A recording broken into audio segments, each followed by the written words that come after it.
You are now about to witness the strength of street knowledge. Witness the strength. Street knowledge. Street knowledge. Terrorize the jam like troops in Pakistan. Street knowledge. Street knowledge. Quick service announcement brought to you in part by Warriors. Damn, that shit was dope.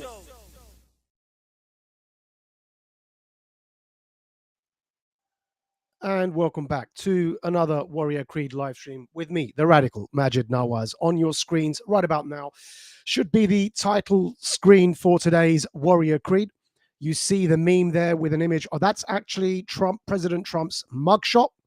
If you recall, prior to his re-election for his third term in office, the globalist witch hunt against then candidate Trump involved an investigation into his financial and personal affairs on multiple fronts. This mugshot was taken of the then candidate Trump when he was running for his third term in office. And the meme says, "I hope you had fun investigating me. Now it's my turn." That, of course, leading to the title of today's Warrior Creed. Trump names Epstein suspects on trip to Scotland and humiliates UK Prime Minister Starmer. Now, you'd be forgiven for missing that news in your headlines that President Trump has indeed named numerous suspects in the Epstein case, because the corporate media has instead been running with the Elon Musk triggered fake news operation that sought to undermine President Trump's ongoing, I'd say not only ongoing, but perhaps history's largest sting operation against globalist criminals. We'll go into the details shortly. But Elon Musk's attempts to destabilize that sting operation by pinning the tail of the donkey on Trump, when in fact Trump was the man on the inside in the Epstein case, and has indeed progressed that case over the course of this last week by naming certain suspects openly to the public from his trip to Scotland on the fringes of his various meetings, including with Prime Minister Keir Starmer, whom President Trump humiliated. We'll go into some of those details as well. But the distraction on the Epstein case, contrary to what your favorite online social media influencers would have you believe, and contrary to the hysteria that they were pumping up, once again falling for the trap that the globalists had set them, even though they ostensibly claimed that they were in favor of President Trump. Falling for that trap as they did, one of the things that this last week has demonstrated is the attempt by the globalists to cause a distraction by making the story about Trump covering up the Epstein case was an attempt to actually distract from the real story here, which was that the administration, the government of the United States of America under President Trump, was about to announce a huge investigation into its own former president, Obama, and his various heads of intelligence for treason. And last week's Warrior Creed livestream went into the details after DNI Gabbard announced those names.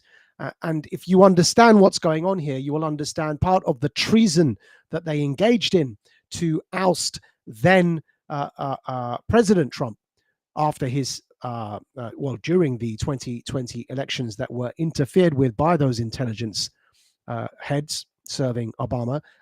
Upon his, you should understand, as DNA Gabbard has made the allegation very clear, upon Obama's instruction, those heads of intelligence interfered with Trump's 2020 campaign, and the plot, the treasonous coup plot, began in 2016, went all the way through Trump's term, to his re-election in 2020, and culminated with the ousting of a sitting president from his social media accounts, and eventually by interfering in the 2020 election through suppression and misdirection of various stories, including the Hunter Biden laptop.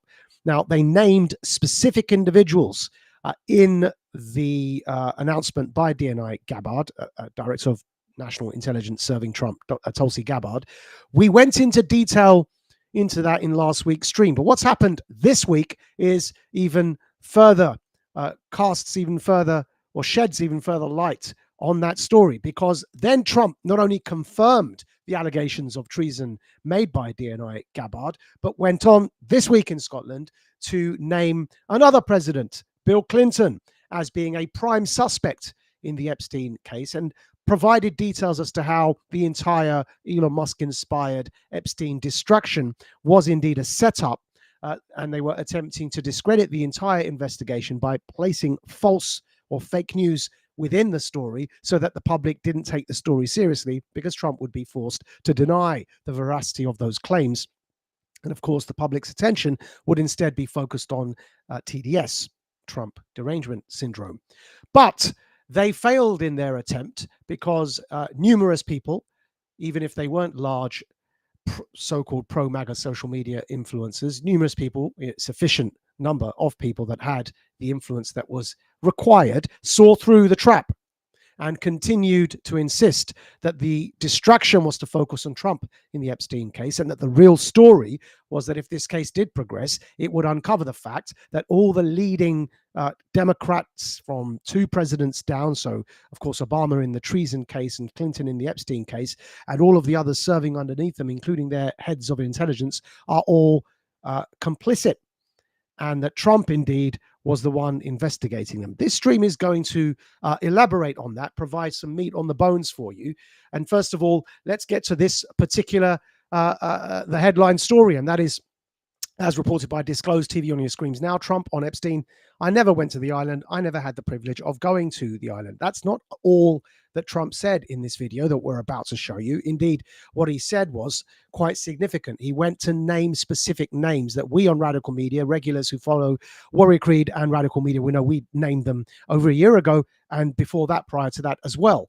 This isn't news for those following the case. It's certainly not news for those who subscribe to Radical Media, but it is news for the public because, of course, as we know, whether through COVID or the war in Ukraine or the most plausibly genocide in Gaza and various other stories, the public is always, there's a lag between the public catching up with the latest events.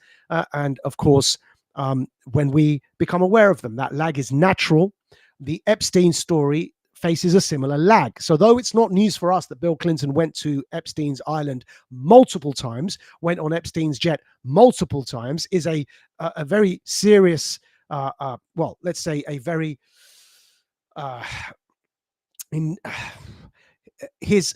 Bill Clinton faces some very serious allegations. That's what we can say. And Trump has announced this publicly in Scotland and indeed refocused the Epstein story onto the real suspects in the story. But in this clip we're about to show you, it's 5 minutes, so we're giving you a bit of a breakdown as to what it's about. Trump goes further. He names other names that even those who perhaps personally have been following the case may not have been aware of. We here at Radical Media had been, but he goes into other names, specifically naming individuals. And of course, one of the most significant things that happened this week is that Trump's DOJ, Department of Justice, that was being ridiculed by globalist-inspired, Elon Musk-inspired distraction campaign for covering up the Epstein case. What they did this over the course of the last week is met with Ghislaine Maxwell multiple times in prison, offering limited immunity for her to start naming names, not a pardon, but limited immunity for her to start naming names while she remains in prison. That meeting did indeed take place. And so significant developments have happened in that story to a point where globalists and the public unconsciously backing their misdirection, if they truly understood what was going on, should actually be in a state of panic right now. So take a look at this Trump video and you'll understand why we're saying that the Obamas of this world, the Clintons of this world, the others named in this video, it is them who should be worried about any further disclosures on the Epstein files, not President Trump. As we said right from the beginning, Trump holds these cards close to his chest and will play them when needed for the purposes of one's aim. What is the aim of the Trump administration? It's not to enter into any new wars, but rather to make peace. And so the deployment of information such as who the clients were in the Epstein case should be ultimately not be an obstruction to peace. It should not be a trigger for World War III. That's important. And we've explained that before on the Warrior Creed live stream and in Radical Media as well. But if you truly push for disclosure on this Epstein case, what you understand is it's not Trump who has to worry, but rather the very globalists who are accusing Trump right now of covering this case up. It is unbelievable that they are yet to work out they're involved. Perhaps they are targeted in one of history's most significant sting operations, and that is the allegation of treason that has been levied against President Obama. But take a look at this video of Trump naming suspects in the Epstein case. Briefed on the Epstein files, or your name has not appeared in the Epstein files. But doesn't the AG have to tell you if your name is in the files? I haven't been overly interested in it. You know, it's a hoax that's been built up way beyond proportion. I can say this, those files were run by the worst scum on earth. They were run by Comey, they were run by Garland, they were run by Biden, and all of the people that actually ran the government, including the auto pen. Those files were run for 4 years by those people. If they had anything, I assume they would have released it. The whole thing is a hoax. They ran the files. I was running against somebody that ran the files. If they had something, they would have released. Now, they can easily put something in the files that's a phony. Like, as an example, Christopher Steele, a person you know well, happens to be from your country. But Christopher Steele, as an example, wrote a book, a dossier. We call it the fake news dossier. And the whole thing was a fake. The whole thing was a fake. They can put things in the file that are fake. But those files were run by bad, sick people. If they had anything, why didn't they use it when I was killing Joe and then he gave out because he was 25 points down? And then I got somebody new. Nobody even knew anything about her. She was a horrible vice president. She was a border czar, but she never went to the border. She never once called a border patrol agent to find out how we're doing, but she was the border czar. Her name was Kamala. Nobody knows her last name. It was Harris, but nobody knew her last name. So I ended up, how would you like to end up in a race where you're killing somebody, you're beating him, and then they say, all right, we'll take him out. He's not working. Let's put somebody else. And then she had a 6-week honeymoon. It was amazing. They predicted she would have a 6-week honeymoon, and she did. And then she got slaughtered. Do you feel that? But think of it. Those files were run by these people. They were run by my enemy. If there was anything in there, they would have used them for the election. Do you feel that? That drawing that, I think I heard you say something the other day, that the drawing that was the subject of the Wall Street Journal report. I don't do drawings. I'm not a drawing person. Do you think it was fraudulent? I don't do drawings. Sometimes people say, would you draw a building? And I'll draw 4 lines and a little roof, you know, for a charity stuff. But I'm not a drawing person. I don't do drawings of women, that I can tell you. They say there's a drawing of a woman, and I don't do drawings of women. And also, you know, Epstein was always a very controversial guy. I was at a very high position, you know, pretty much all my life. In all fairness, I've been doing this for a long time. I had the top show on television. I had the #1 bestsellers. I had everything, right? And I was a very successful business guy. He was a very controversial. Who would do a controversial drawing? Now, with that being said, they say there were many letters done by many people, and many big people, you know, big successful people. I just don't. When you talk about files, I just keep going back, and other people too. Even the enemy says this thing is not correct, because if we had it, we would have used it on the guy. It's a bad issue. They say it's a good issue for Trump. Do you know that my poll numbers are up 4.5 points since this ridiculous Epstein stuff? My poll numbers have gone up 4.5 points because people don't buy it. Okay, people don't buy it. And he's gone, and we want to focus on trade deals. I want to focus on the deal we just made with the European Union, which is the biggest trade deal in history. It's the biggest deal, I think, in history, not just trade deal. So if they would have had something, they would have used it. And people keep running stories at the time you threw him out of Mar-a-Lago. Can you settle that? What was it about? What caused the breach with him? That's such old history. Very easy to explain, but I don't want to waste your time by explaining it. But for years, I wouldn't talk to Jeffrey Epstein. I wouldn't talk because he did something that was inappropriate. He hired help. And I said, don't ever do that again. He stole people that work for me. I said, don't ever do that again. He did it again. And I threw him out of the place, persona non grata. I threw him out, and that was it. I'm glad I did, if you want to know the truth. Mr. President, And by the way, I never went to the island, and Bill Clinton went there supposedly 28 times.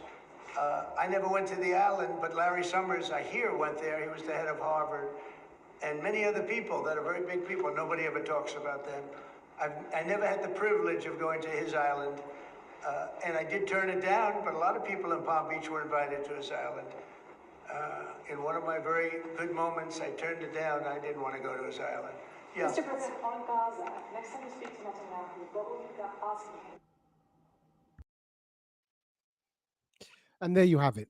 That was President Trump in Scotland naming names in the Epstein case, naming suspects and explaining very clearly, and we've clearly explained this over the course of the last few weeks on Warrior Creed and via Radical Media as well. We'll go into some of it again now just to recap on what you just heard there in that 5-minute clip of President Trump. But Trump very clearly naming names in that video. FBI head James Comey under Obama, he named him in that video. He named the Attorney General, Merrick Garland, in that video. Trump also, of course, named President Biden in that video and Kamala Harris. And he specifically said these were the people running those files. In other words, running the blackmail operation on behalf of the intelligence community that was behind it. And that is most likely the Mossad agency, as we've explained with multiple receipts over the course of the last couple of years on Warrior Creed. Our regulars will be aware of that. Anyone who's in doubt, just go back to our Radical Media page on majidnawaz.substack.com and search in the search facility provided there. If you're interested in further details on exactly the role that these people running the Epstein files played. But of course, he also named Bill Clinton in that video clip. You heard him say there, President Bill Clinton of the United States of America visited Epstein's island at least 28 times. Now, we on Warrior Creed prior to this had mentioned at least 16 times. You will remember a clip of ours online that we posted reacting to the Trump administration's closure of this case and giving this perspective back then as well, saying this was a distraction from the real story, which is these are the guys that were culpable in the Epstein Mossad-run, perhaps CIA and MI6 even, but certainly Mossad-run blackmail operation. Well, certainly Mossad and CIA-run, actually, blackmail operation, perhaps with MI6 involvement too. Certainly Steele and the Steele dossier indicates some complicity there as well from MI6. But he mentioned Bill Clinton having visited the island 28 times. He mentioned Kamala Harris by name as well. And interestingly, not a head of state, not a vice president, but Larry Summers, president of Harvard. He specifically, Trump there mentions the former president of Harvard University in that video clip as being a suspect in the Epstein case. Larry Summers, was provided, in fact, an office for Epstein in Harvard University. Now, you've got to ask why. Why would the president of Harvard University be providing Epstein with an office in Harvard University? So those are the names that he named. Of course, as we said, you can go back to previous Radical Media or Radical Dispatches to understand the meat on some of these bones here that President Trump is, of course, what he's just said is something we've been reporting on for over a couple of years here on Radical Media. You can see the headline from 2024, Jan 2024, a long time ago. And it states there, Mossad honey trap. Bill Clinton named over 50 times in newly unsealed Epstein court documents, plus the Warrior Creed podcast that's dated in January 2024. So when you understand that that's something we've been on top of for a long time, that is to understand that what Trump has just named in that video there with some of those names, it's not news. It's off the back of years of research. It is substantive. It is credible.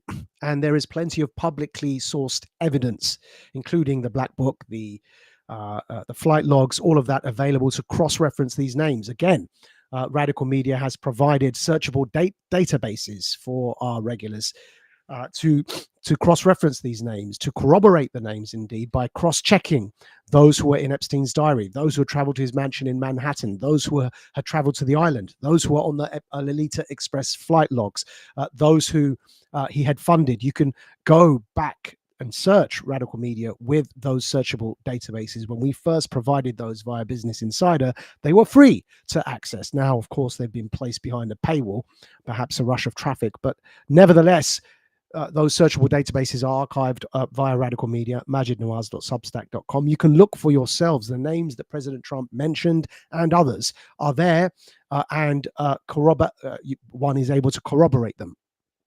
Back to our Radical Media from 2024 to quote from that, those who have followed this saga. So this is a quote from the headlined article we just showed you, Mossad Honey Trap, Bill Clinton named over 50 times. To quote from it, those who have followed this saga diligently already have access to Epstein's flight logs and his Black Book of Contacts due to online publication by various independent public interest commentators. Clinton's inclusion has been known for years. Nevertheless, this release from official judicial quarters will finally catapult independent media's open secret into the public domain via corporatist media. For this reason, it remains a welcome, albeit obvious, development. And this was written by us in 2024, January 2024. Over a year ago, with the newly released then court documents released that had named Bill Clinton. And in this particular dispatch on your screens now, again, 2024, 11th of Jan, Epstein judge unseals Richard Branson and photos of Lord Peter Mandelson. Again, keep in mind, Lord Mandelson is currently our country, the United Kingdom's ambassador to Washington, D.C., appointed by none other than Keir Starmer himself, who was sat next to Trump when he named those names in that video clip you just saw there in Scotland. So perhaps Trump exercising a bit of diplomacy by not naming Lord Mandelson, while the man who appointed Lord Mandelson, Prime Minister Starmer, was sat right next to him. But Lord Peter Mandelson, hi Petey, is indeed documented in released court documents, photographed on Epstein's island with Epstein. Lord Peter Mandelson, that's Tony Blair's former Dark Prince, who served under Blair as Director of Communications while we were invading Iraq. You can see how the compromat or the blackmail files were used to encourage people to go to war and to force them to comply and not vote against war when Tony Blair was Prime Minister. That same Lord Mandelson, Director of Comms, known as the Dark Prince under Tony Blair, was photographed on Epstein's island with Epstein, went to Epstein's mansion in his New York mansion after Epstein's conviction, and also flew to Paris for Epstein's birthday. And all of that is documented in Radical Media. And again, the receipts for all of that will be republished in tomorrow's Radical Dispatch. They are included in this article from 2024. Epstein judge unseals Richard Branson and photo of Lord Peter Mandelson. We've said a caution needs to be applied to the name Richard Branson. It's why that name was in quotation marks, because the witness that named Richard Branson, and we said this back in 2024, keep in mind, her name was Sarah Ransom. She had been accused by the New Yorker magazine, as reported by the Washington Times, as being an unreliable witness because she had admitted to making things up in her testimony. That same witness, Sarah Ransom, who named Richard Branson, also named Trump. It's the one publicly available witness that still remains available who has named Trump, and one must take that particular witness with a pinch of salt because of reasons we've just explained. All of that was explained in 2024 by us before the recent controversy sparked by Elon Musk naming Trump. So to continue, another extract from that 2024 article from the unsealed documents, we've said, here is Trump in 2015 raising the fact that former President Clinton will have problems due to visiting the island. So in the clip from Scotland you just saw, Trump named Clinton having visited the island. Unbelievable how many times indeed he visited. In fact, just to pull up that figure again for you, just so quoting it accurately, because some of you may have just tuned in, but Trump said in that video clip that Bill Clinton visited the island 28 times, visited Epstein's island 28 times. Do you ever wonder what he was doing there? Anyway, sorry. Didn't mean to place that thought in your head. Trump mentioned in the video clip just there after naming Clinton that he went to that island, and he said, if they had anything on me when I was campaigning against them. So keep in mind, when Trump won in 2016, he was campaigning against Bill Clinton's wife, Hillary Clinton. The treasonous coup plot, as DNI Gabbard just revealed last week, that was started against him began because he beat Bill Clinton's wife in that 2016 election, that fateful election that changed the world. I remember, I mention it often at this juncture, sat in New York on the rooftop of the 60 Soho with my friend, the former US ambassador to Pakistan, who served under Hillary Clinton, in fact, under Obama in Pakistan as ambassador.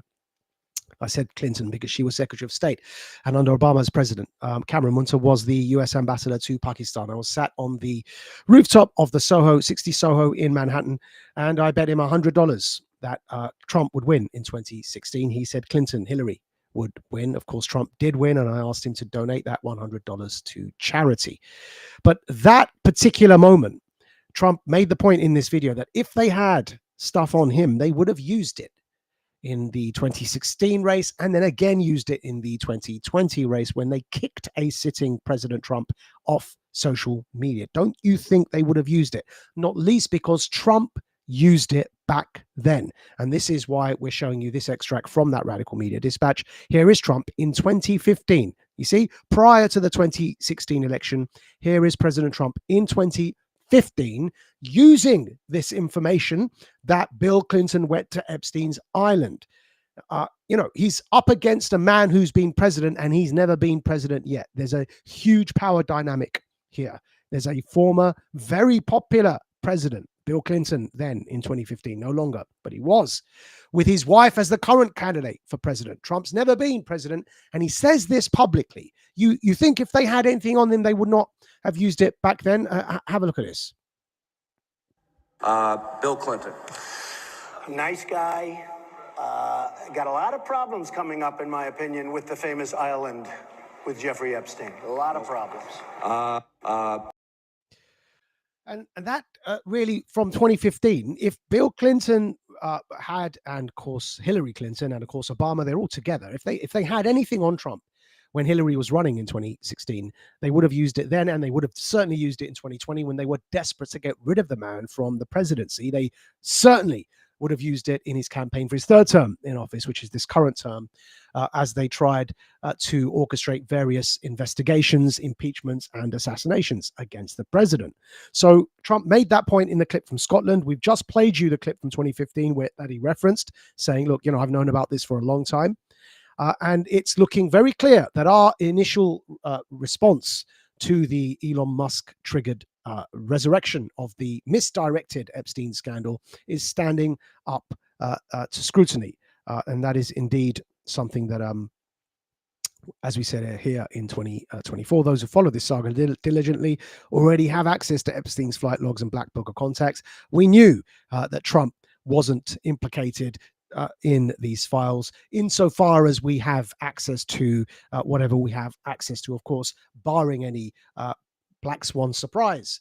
It does appear from all the evidence that we've published that Trump was indeed their man on the inside. But what further confirms that is what Trump did next over the course of the last week. So we've just stated there, that was Trump in 2015 saying, Bill Clinton, nice guy, got a lot of problems coming up, in my opinion, with the famous island with Jeffrey Epstein, a lot of problems. And we concluded there in that 2024 piece, it would be strange for Trump to raise the matter so publicly on the 2016 election campaign trail if he knew he were vulnerable to similar allegations. And that's the point Trump's just made in Scotland. We made that point in 2024. Our regulars will therefore once again be over a year ahead of the news curve. And what's happened since then is, of course, we mentioned it in the introduction, Trump's DOJ, in response to whatever public demand, have recalled Ghislaine Maxwell to be questioned. Jesse Waters there from Fox News says on your screens, the feds just gave Ghislaine Maxwell, quote, limited immunity, unquote, while she answered all their questions about, quote, 100 different people, unquote, related to Epstein. And we've got a clip from a news report on that for you right now. Justice Department lawyers visited Ghislaine Maxwell in prison for the second day in a row, and they had a lot of questions. What was the focus of the question? They asked about every possible thing you could imagine, everything. She was asked Maybe about 100 different people. She answered questions about everybody, and she didn't hold anything back. Maxwell was reportedly given limited immunity so she could speak freely during the meetings with Deputy AG Todd Blanche. Maxwell's getting chatty because she wants a pardon. Her lawyer claims the deal with Epstein, made with federal prosecutors back in 2008, should keep her out of prison. We're appealing on a very important ground, which is the government at the time promised Jeffrey Epstein that any potential co-conspirators would not be prosecuted. And so she deserves that promise. President Trump is the ultimate deal maker. He knows that a promise made on behalf of the government should bind the government. But Donald Trump says the thought of a pardon hasn't even crossed his mind.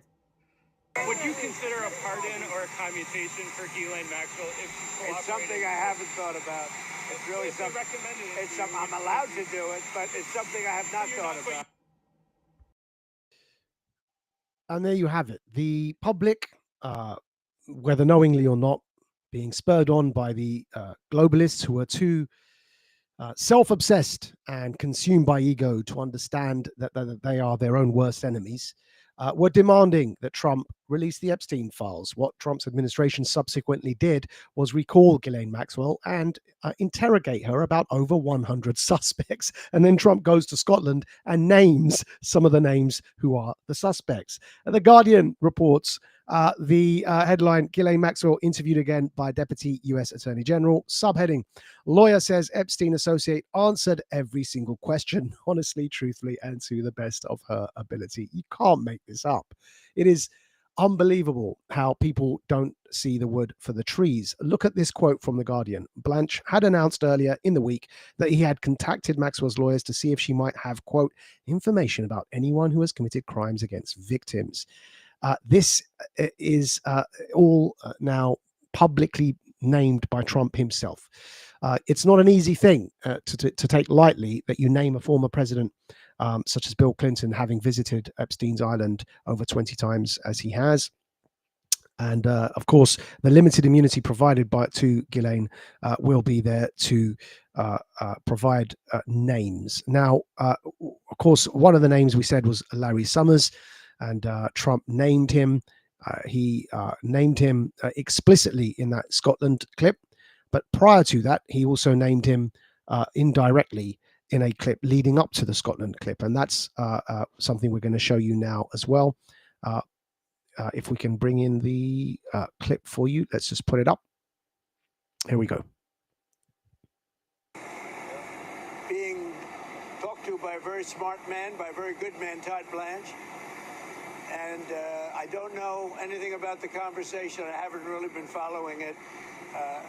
A lot of people are asking me about pardons. Obviously, this is no time to be talking about pardons. But a lot of people have asked about pardon. This is just not a time to be talking about pardons.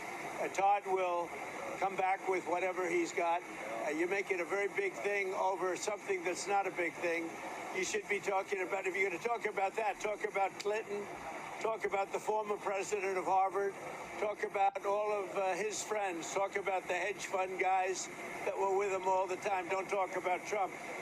What you should be talking about is the fact that we have the greatest 6 months in the history of a presidency, according to a lot of people. I really have no... So there was Trump again. This was prior to the Scotland clip we just showed you. Naming Clinton again there in that clip, but also indirectly naming Larry Summers by stating you should be talking about the president of Harvard. It is interesting that he's named him explicitly. We've said there on the 25th of July, by mentioning a, quote, former president of Harvard, Trump is referencing Clinton and Obama admin official Larry Summers. Of course, he wasn't just the former president of Harvard. We're going to now show you who exactly he was with this post.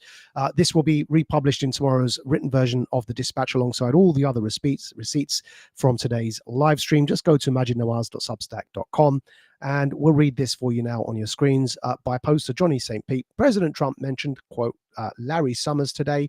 Who is he? Well, he was the dean of Harvard, where Epstein had an office as well. Most people may know his character from the movie The Social Network film, but he is much more than simply that. Summers was also very interesting. Summers was also the Treasury Secretary under Bill Clinton from 1999 to 2001. The former President Bill Clinton, who's been, let's just make sure we get that number right again for you. Let's just understand what's being alleged here. Bill Clinton, who President Trump in Scotland said visited Epstein's Island 28 times, had a Treasury Secretary called Larry Summers, who President Trump also mentioned in the Scotland clip. And Larry Summers, Bill Clinton, Epstein Island visitor 28 times. Bill Clinton's Treasury Secretary, Larry Summers, allowed Epstein to have an office at Harvard University. We're going to carry on reading about Larry Summers for you. Larry Summers, in addition to having been the Treasury Secretary, he was also director of the National Economic Council for Obama from 2009 to 2011. Oh dear. He also served under Obama. Yes, that same Obama who was named by DNI Tulsi Gabbard, Director of National Intelligence under Trump, as being complicit in treason. That Obama. Now, if you go back to what we said about Lord Mandelson, Tony Blair's Dark Prince, and how they convinced people to go to war, it's by using such blackmail. And you convince somebody to commit treason against their own country by blackmailing them. Pay attention, folks. That same Larry Summers, who was Treasury Secretary under the blackmailed Bill Clinton, served served as the director of the National Economic Council under the blackmailed Obama. To carry on reading here, he was heavily involved. This is Larry Summers. Carry on reading about who he was. He was heavily involved with crafting, quote, recovery policy after the 2008 Lehman crash. He was integral in overseeing the Frank Dodd Act, which, spoilers, was written by Wall Street lobbyists. Summers met with Epstein multiple times between 2011 to 2016, and a few of which were at his Manhattan townhouse. Gates was present, Bill Gates that is, for one of those meetings in 2011. Supposedly, they were there to discuss the creation of philanthropic funds that never materialized. Summers said, quote, he regrets meeting with Epstein, unquote. Sure, says the poster, Johnny St. Pete. Of course, all of these allegations are made by Johnny St. Pete. We do encourage everybody to corroborate names mentioned in the Epstein case insofar as is possible. But let's not forget, President Trump now himself has explicitly named this person that we're reading about, Larry Summers. To carry on reading from what's on your screens in a post by Johnny St. Pete, it says, to the bottom of the page, second from last paragraph, interesting how these incredibly wealthy Wall Street banksters that work for insanely wealthy universities like Harvard find themselves in governmental positions, regardless of who is in office, to dictate policy beneficial to Wall Street. He also helped repeal Glass-Steagall in 2001, which led to almost all of the 2008 crisis when it allowed lending and trading to be done under one banking roof without proper reserves. It removed the firewall. So now, if you read, just to finish that post before we tell you what we think of that, it ended up costing American citizens $787 billion in TARP and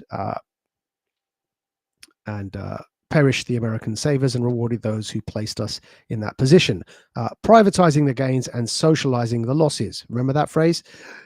These people aren't smarter than us. They are just corrupt money changers who change the laws to their benefit.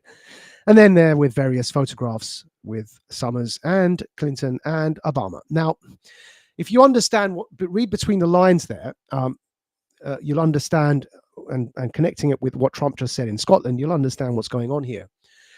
Because, of course, the blackmail is on the president. The blackmail is on Clinton. The blackmail is on Obama. Who's the handler? Who is the person behind the scenes who goes in one removed from the blackmailed target, Obama, Bill Clinton, and handles them from behind. Well, the implication here is it's Larry Summers. Hence him being Treasury Secretary to Clinton, hence him also serving Obama in one capacity or the other, and hence him providing Epstein with an office in Harvard. And so that's the significance of naming Larry Summers, and it's the implication of what we are reading there from that poster, the tweeter who goes by the name of Johnny St. Pete. And it is therefore important to understand, as we revealed earlier, in this radical dispatch from the 9th of July, Elon Musk weaponizes chaos of closed Epstein case against Trump, that the entire recent 2 weeks of globalist and corporate media hysteria about Trump being complicit in the Epstein case was a distraction from the real treason that was being committed by President Obama, Bill Clinton, his wife, Hillary Clinton, and the compromat that was used to force them to do this treason was the Epstein files. That's the story that Musk attempted to distract you all from by having you focus on Trump as the culprit rather than Trump as the person leading this sting operation. That's the truth of what's going on. And it's why in that particular radical dispatch about Musk weaponizing the chaos of closed Epstein case, we included this line, which is on your screens now. There is no way this was a mistake. Trump is being set up. What we said was when they released the alleged CCTV footage of Epstein's jail cell, if you remember, there was an entire section missing. They were deliberately trying to cast Trump while being president as the man responsible for censoring that footage, when in reality it would have been put out without them telling Trump that they had cut a minute from the footage. And of course, we mentioned in that same dispatch that the DOJ meeting with Ghislaine Maxwell this week was clearly evidence of a black hole in the allegation that the Epstein case, that there were no clients in the Epstein case, because, of course, who was Ghislaine Maxwell convicted for trafficking underage victims to, if that's the case? And we wrote that explicitly in that dispatch. The most obvious hole in the official story concerns Ghislaine Maxwell. Logically, the state cannot have it both ways. It cannot at one and the same time claim that Epstein, Madam Ghislaine Maxwell's conviction is sound, while also claiming that she's in jail for trafficking underage girls to absolutely nobody. And we, if you recall, regulars will remember we posted this meme. If there are no clients, why am I in jail? And the significant story this week that, in fact, as the Guardian, we mentioned, reported here on your screens again, Ghislaine Maxwell interviewed again by Deputy US Attorney General. The significant story that this week Trump's DOJ did reopen the files by asking Maxwell to start naming names indicates again what we're saying, that the true suspects in this case are those that we have just named, that Trump named in Scotland as well. And so when you see headlines like this from the Hill in Washington, D.C., Democrats should make 2016 a referendum on Trump and Epstein. And when you see articles such as that begin with the following lines: memo to Democrats, if you want to trigger a wave of wins in next year's midterms, demand hearings on the Epstein files. Also, at every press conference about inflation, Ukraine, or cuts to Medicaid, display a big photo of President Trump posing with Jeffrey Epstein and women. Please do, folks. Democrats, especially if you're listening, please do that. As we've said on your screens right now, yes, please do. This would be the most spectacular own goal ever. And if you look below the Hill post there, we've reacted. TDS is their weakness. Trump derangement syndrome is their weakness. It blinds them to the obvious and ultimately entraps them into sabotaging themselves. And after today's stream, you can see how they would be sabotaging themselves if they were to do that. And as we've mentioned, there are two different presidents complicit in this case of treason. And it's the compromat in the Epstein files, the compromat that is used to force and bind and enslave presidents to commit that said treason. And those two presidents Trump now has directly named, and his DNI, Director of National Intelligence, Tulsi Gabbard, has also named. They are Obama and Clinton. And of course, via Bill Clinton, his wife, the presidential candidate, Hillary Clinton, who Trump refers to, rightfully so, as Crooked Hillary. These are the names that are both implicated in the Epstein case, but also in the Russiagate treason case against President Trump. As we reported in the Radical Dispatch here on your screens, 24th of July, headlined, US DNI Tulsi Gabbard declassifies documents showing President Obama's treason. And again, those names that Trump just named in Scotland as suspects in the Epstein case, we named here because Tulsi Gabbard named them as well. And we can see that. We're going to read from that particular dispatch on your screens. The next day, CIA Director John Brennan, FBI Director James Comey, and Obama's DNI, Director of National Intelligence James Clapper, all met at the Obama White House to reassess the Russian threat level. Obama is then alleged to have instructed his assembled national security team to create a new intelligence assessment that specifically detailed Russian election meddling, clearly contradicting the previous assessments reproduced above in that dispatch. In other words, Obama told his heads of intelligence to scrap their former intelligence that indicated Russia did not interfere in Trump's favor in 2016. He said, scrap that assessment, make me a new one that states that Russia did interfere. And that's days after DNI Gabbard used the word treason to describe Obama's actions. President Trump weighed in using the very same word. And we're going to show you that now. So once DNI Gabbard called it treason, Trump weighed in and also called it treason. But first, let's show you the video of DNI Gabbard at the White House announcing these very same names that Trump just named in Scotland as being prime suspects. This is two presidents, remember, Obama and Clinton. DNI Gabbard here will name Obama, Trump in Scotland, and prior named Clinton. But the heads of intelligence are named in both. Here is Director of National Intelligence Tulsi Gabbard from the White House podium naming these heads of intelligence as being complicit in treason against the United States of America. Tulsi, thank you for being here. Thank you very much. Good afternoon. At President Trump's direction and with the support and coordination with the House Intelligence Committee Chairman Rick Crawford, today we've released a declassified Oversight Majority Staff report that was produced in September of 2020. The stunning revelations that we are releasing today should be of concern to every American. This is not about Democrats or Republicans. This has to do with the integrity of our democratic republic and American voters having faith that the votes cast will count. There is irrefutable evidence that detail how President Obama and his national security team directed the creation of an intelligence community assessment that they knew was false. They knew it would promote this contrived narrative that Russia interfered in the 2016 election to help President Trump win, selling it to the American people as though it were true. It wasn't. The report that we released today shows in great detail how they carried this out. They manufactured findings from shoddy sources. They suppressed evidence and credible intelligence that disproved their false claims.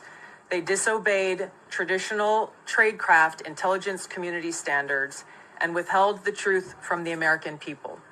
In doing so, they conspired to subvert the will of the American people who elected Donald Trump in that election in November of 2016.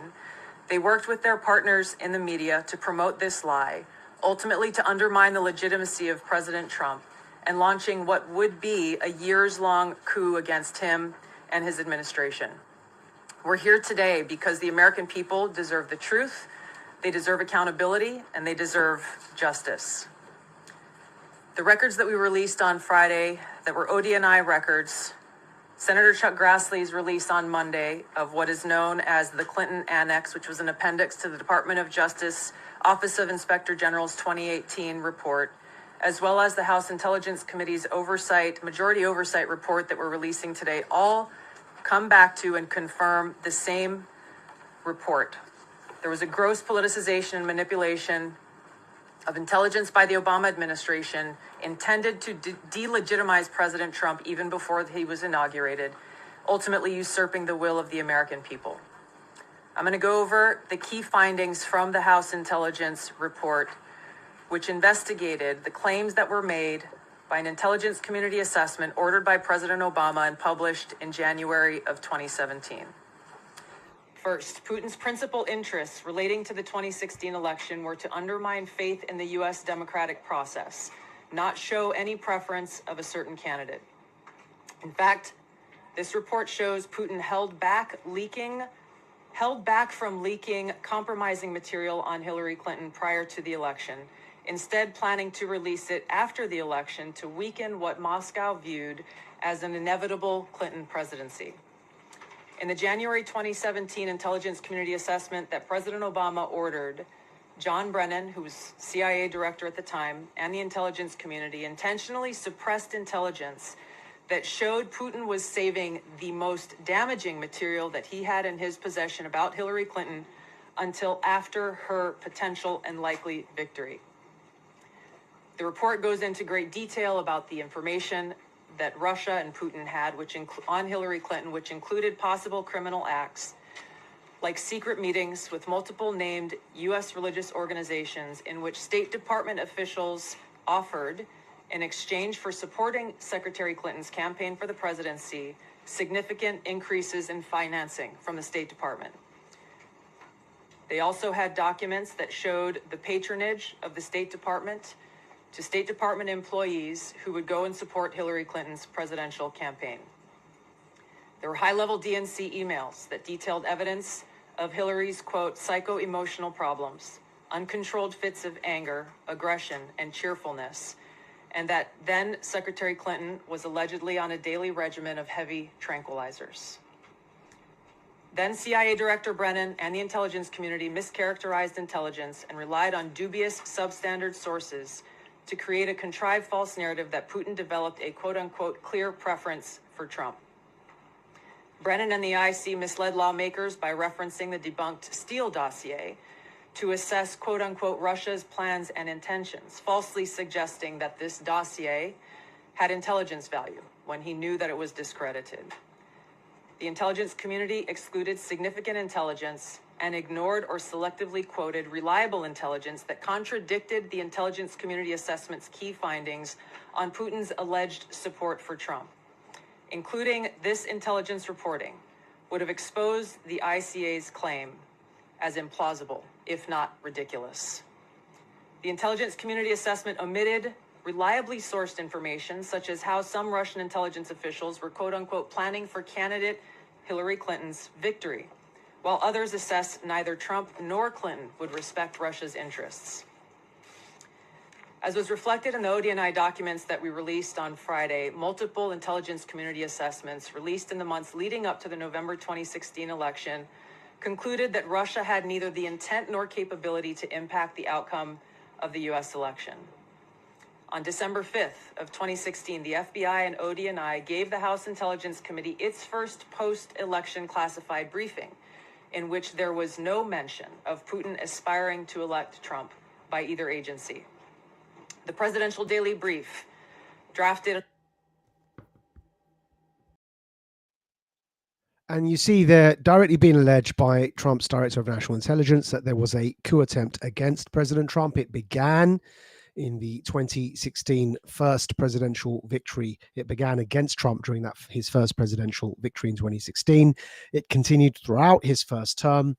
In the 2020 election, after Trump's second presidential electoral victory, they banned a sitting president from social media, couped him out of office by interfering in the 2020 election by suppressing the Hunter Biden laptop story. Now, the suppression may or may not have influenced the way people would have voted. We think that quite clearly it would have.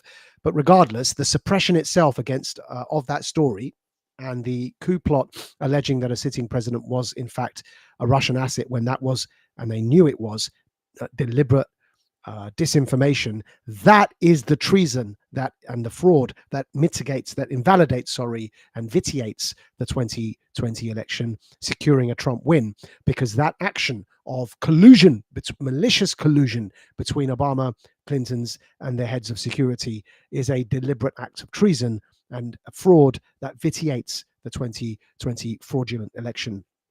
And we have detailed that story in the Radical Dispatch from here. Trump pardons Jan 6 and revokes 51 security clearances for lying over the Hunter Biden laptop. That you can see the date at the bottom of that Radical Dispatch, January 2025. And here on the screen now is are profiles of most of those 51 national security officials who have had their security clearances revoked for colluding in the suppression of the now accepted true Hunter Biden laptop story. So that was the culmination of the coup. But of course, it didn't end there. Trump, while Biden was president, Trump carried on and eventually secured his third term in office. And now, of course, the disinformation around this continues. But what is directly being alleged by both DNI Gabbard in that video and now by Trump in Scotland, we're going to summarize for you in the following sentence, just to give you a full summary of everything we've covered to this point in the stream. Trump, his administration, DNI Tulsi Gabbard, Director of National Intelligence, his DOJ, Department of Justice, they are building a case very specifically that blackmail via the Epstein files was used perhaps by Larry Summers, certainly by Epstein, who perhaps Larry Summers was weaponizing against at least two sitting presidents, Bill Clinton and President Obama, in order to force them to coup another president at the time, President Trump, because, of course, they were bound by the blackmail to do the bidding of those, such as the handlers like Wall Street stalwart Larry Summers. And the purpose of this blackmail was to steer the United States of America towards their perma-war policies. And, of course, that would be treason, and it would be betrayal, and it would also be a war crime. But that's what is being alleged by the ongoing investigation in this case. It is being explicitly alleged by DNI Gabbard that by naming Obama, that they attempted to coup Trump. It has now also been explicitly alleged by Trump by naming Bill Clinton that there was compromise on these people. He's named Larry Summers. And it doesn't take a genius to join the dots together and understand what we've just said, that what is being alleged was that those names named were involved in a Mossad-run blackmail operation to use and leverage compromise against those presidents in order to steer US policy in their favor. And in their favor would mean in the favor of Wall Street and its military-industrial complex and permanent war policy. And that perhaps Larry Summers' role in all of that was to act as the handler for Obama and Clinton, hence Trump naming him now in Scotland. And of course, the treason, Trump juxtaposed it with other such warnings that are coded to UK Prime Minister Starmer. And we're going to show you a couple of those. So Donald Trump tells Keir Starmer to cut taxes and deal with immigration and crime if he wants to beat Nigel Farage at the next election. And Trump here humiliating Starmer, because one of the fascinating things about this particular clip is Trump names Starmer and Farage as the competitors in any upcoming UK general election. Notice he completely cuts out the Conservative Party, doesn't even name them, because it was the Conservatives under Boris Johnson and Dominic Cummings as his chief of staff who engaged in the treason against this country recently by shutting us all in our homes, declaring effectively martial law using the pseudonym lockdowns for martial law, imposing upon us vaccine mandates and thereby violating our individual liberties and bodily autonomy, forcing upon us untested medical experimentation and other such crimes against humanity. So Trump completely cut out the Conservatives who did that to us in this country under Boris Johnson, and instead said it was a two-party race between Reform and the Labour Party, a very significant omission of the Tories in this clip, while also humiliating Starmer by effectively telling him, unless you do what Farage is campaigning on, you're not going to win. Have a look at this. He wants to cut taxes as much as he can. And, you know, politics is pretty simple. It's, I assume there's a thing going on between you and Nigel, and it's okay. You know, it's two parties. But generally speaking, the one who cuts taxes the most, the one who gives you the lowest energy prices and the best kind of energy, the one that keeps you out of wars, he's kept you out of wars, but the one that keeps you out of wars, you know, you have a few basics and you can go back 1,000 years, 1,000,000 years, whoever does these things, but low taxes, keep us safe, keep us out of wars, no crime, stop the crime. And in your case, a big immigration component, because I know that your attitude has become strong on immigration, strong on the toughness of immigration. But I think whoever's going to be, I think I won because we had a lousy president, to be honest with you. We had an incompetent president. But I won because I was very strong on immigration. Now, we had inflation. We had sort of a bad economy with this guy. We had a lot of problems, but I focused on immigration more than I did anything else. And I think I won because of immigration. I think I won because of the border. I had a bad border where millions of people were coming in to our country illegally. And as you know, in last month, 0 people came into our country illegally, 0. So we went from a bad, incompetently run border to the most competently run border that anybody's ever seen. And that's President Trump effectively humiliating Keir Starmer by saying, unless you copy the Reform Party's policies, Nigel Farage's policies, you ain't going to win, mate. And that's how I won in America, by doing this. And that's what Nigel Farage is doing. He also humiliated the Conservatives by simply not even naming them, making the next general election a 2-horse race between Nigel Farage's Reform Party and the incumbent Prime Minister of the Labour Party, Keir Starmer, who, again, by analogy, is doing an absolutely rubbish job. And Trump, again, implying that's why he won, by beating a useless candidate, Keir Starmer, the useless candidate in the United Kingdom's case, being sat right there in front of him. Top trolling there by President Trump. And it didn't stop there. Trump continued to troll and humiliate Prime Minister Starmer by yet naming even more names. Keep in mind that all those names he named in the Epstein thing that we just showed you, they are all in the same camp as Keir Starmer, globalists who serve the perma war machine and the financial interests of the City of London and Wall Street in the case of Larry Summers. So by naming these names, Trump is simply continuing to name names and humiliate them all. And Keir Starmer is one of them, by the way. Don't forget, Keir Starmer was Director of Public Prosecutions when the Crown Prosecution Service that Keir Starmer led as Director of Public Prosecutions refused to prosecute Britain's most notorious paedophile, Sir Jimmy Savile. Sir Keir Starmer was Director of Public Prosecutions when they made that decision not to prosecute Britain's most notorious paedophile, Sir Jimmy Savile. By naming all these names, Trump's effectively saying to Starmer, you're one of them too, mate. This is top trolling by Trump, and he didn't stop there, as we said. He went on to name the Mayor of London, Sadiq Khan.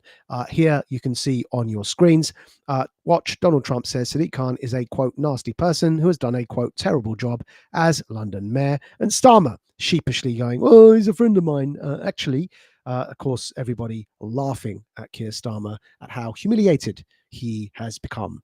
Here is Trump naming Sadiq Khan as yet another name that is complicit in the destruction of our great country. Visit London during the state visit. I will. I'm not a fan of your mayor. Why not? I think he's done a terrible job, the mayor of London. But the nasty person. I think he's done. I think he's a friend of mine, right? No, I think he's done a terrible job. But I would certainly visit London. Yeah. Will you visit London during? Don't have any sympathy for the Mayor of London. That's the mayor who was 100% backing the treason that occurred in this country by placing us into martial law and coercing us to take medically experimental jabs, injections at risk of losing our jobs, as yours truly lost his job at Global's LBC for speaking out against these so-called COVID, quote unquote, mandates. It was, in fact, on the probability of evidence, the worst mass killing crime by a state in history through the use of midazolam and morphine that killed tens of thousands of our elderly in our care homes and hospices by placing them on end-of-life protocols prematurely and thereby hastening their deaths. Those war crimes, that treason against our country, the Mayor of London was complicit in all of that. Do not shy away from naming these names. In the US, in the UK, and other places where globalists sought what we named in the episode 1780 of the Joe Rogan show, soon after we were cancelled from Global's LBC, as a global palace coup. All the pieces are now coming together. Of course, it was considered absurd for us to say that back then. All the pieces are now coming together as the president of history's greatest power, the United States of America, is now openly making these allegations. His DNI, Tulsi Gabbard, Director of National Intelligence, now openly making allegations of a coup. What we named a global palace coup back in 2022, January 2022, is now mainstream, a mainstream accusation. And of course, the punishment for treason, and no treason can actually occur without compromat. Remember that. It's the blackmail that is the leverage that is used to force people to commit treasonous acts, to force heads of state to commit treasonous acts. Their own dark deeds are used against them. But the punishment for treason at this juncture should be remembered. As we published in last week's dispatch, a question asked to AI, Grok in this case, by a user calling themselves at war clandestine. Hey Grok, what is the punishment for treason? Grok's reply under Article 18 of the United States Constitution, Section 2381, treason, levying war against the US or adhering to its enemies with aid and comfort, is punishable by death or imprisonment of at least 5 years and a fine of at least $10,000 plus ineligibility for any US office. Courts apply this narrowly to avoid political misuse. As it should be applied narrowly, but that is the punishment for treason. DNI Gabbard is clearly opening an investigation of treason against President Obama and his various heads of intelligence, former head of FBI, former head of CIA, and the former DNI, her predecessor. Tulsi Gabbard, DNI under Trump, has indeed sent those documents to the DOJ asking for a criminal investigation. Trump goes on to name names. Finally, you can see how the pieces fit together in both the Epstein case and the DNI Tulsi Gabbard investigation against Obama and others in the treason and Russiagate case. It's the blackmail that is used to coerce the leaders to commit the treason.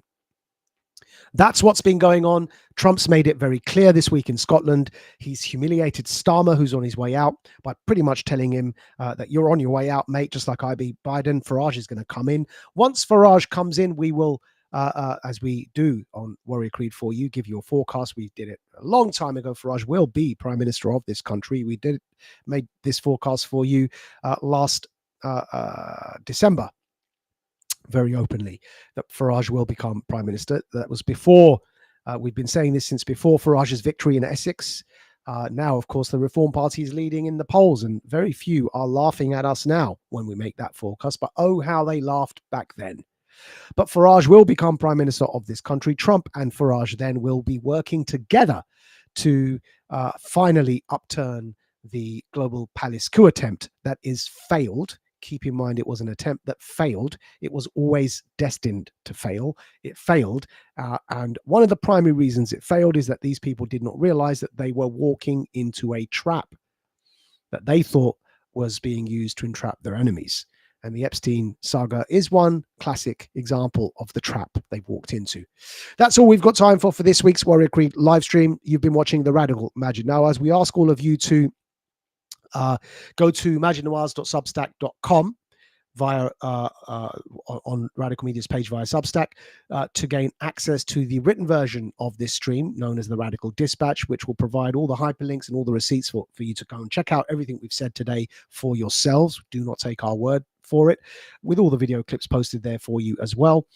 And we encourage our subscribers on Radical Media to become premium subscribers, because through your premium subscriptions, you gain access to the audio-visual podcast version of this Warrior stream, as well as behind the paywall content, including the complete Radical Dispatch and indeed the long-form Radical podcast, for which yesterday we released a exclusive interview for our premium members only with a young 22-year-old poet from Gaza, Muhammad Al-Qudwa.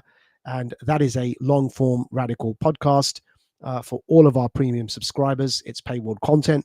It's an exclusive interview with Muhammad Al-Qudwa, a Gaza-based poet, telling his story of his life being born and raised in Gaza, his memories, his childhood memories, his experience through the war, how Gaza has been destroyed, his fleeing from Gaza, his seeking sanctuary abroad, his lost youth in Gaza, and his lost memories of competing for Gaza and Palestine in international karate tournaments, his development of his passion for poetry, and of course him reading some of his poetry on the podcast for us. All of that and other paywall content is available for paying subscribers. We cannot do this work without your subscriptions, so we encourage you all to become premium subscribers to Radical Media. Just go to majidnawaz.substack.com. Until next week, thank you for your time and patience. You've been listening to The Radical, Majid Nawaz for Warrior Creed. You are now about to witness the strength of street knowledge. Witness the strength. Street knowledge. Street knowledge. Terrorize the jam like troops in Pakistan. Street knowledge. Street knowledge. Quick service announcement brought to you in part by Warriors.